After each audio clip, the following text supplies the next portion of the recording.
Oui, Monsieur le Président, chers collègues, déjà tout à fait d'accord sur la recherche et développement qui est très important dans cette affaire. Mais s'il y a bien un domaine qui prouve les ravages de la mondialisation sauvage que vous et vos amis à Paris et à Bruxelles avez encouragé, c'est bien l'électronique. Rappelons en effet que la France était l'un des pays précurseurs de cette filière, mais que celle-ci a, comme souvent, été totalement abandonnée par l'État, provoquant les délocalisations massives des années 90 et 2000 qui ont littéralement laminé la filière.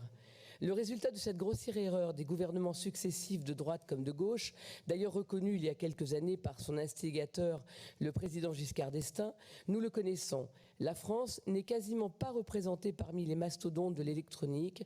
Elle souffre de grands retards technologiques. Ses parts de marché et ses emplois sont particulièrement faibles dans un domaine pourtant dynamique et surtout, nous sommes dépendants des États-Unis et de l'Asie. C'est en effet un paradoxe mortifère. Le marché français et même européen est l'un des plus consommateurs, mais également l'un des moins producteurs.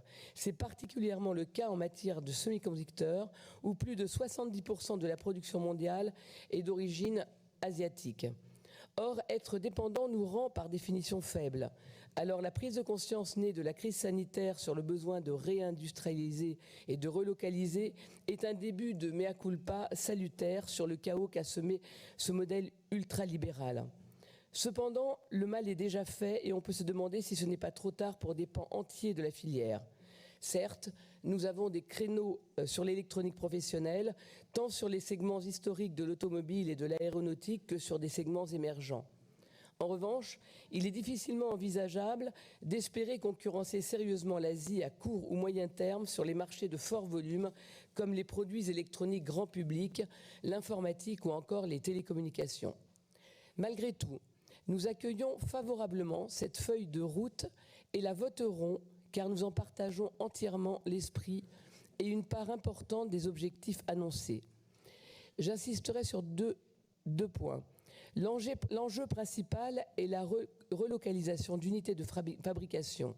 C'est la clé essentielle pour reconstituer des marges commerciales, protéger notre compétitivité et préserver notre indépendance numérique. Le second enjeu tient à la modernisation des filières existantes sur notre sol.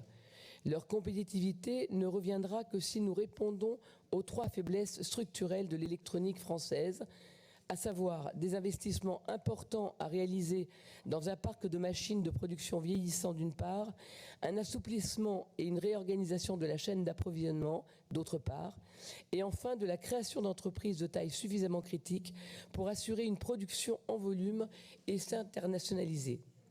Nous avons déjà raté trop de tournants technologiques au cours de ces 20 dernières années. L'importance d'investir dans ces filières est donc vitale pour inverser la tendance. Sans cela, la grande révolution numérique du XXIe siècle se fera sans nous. Je vous remercie. Merci, Madame.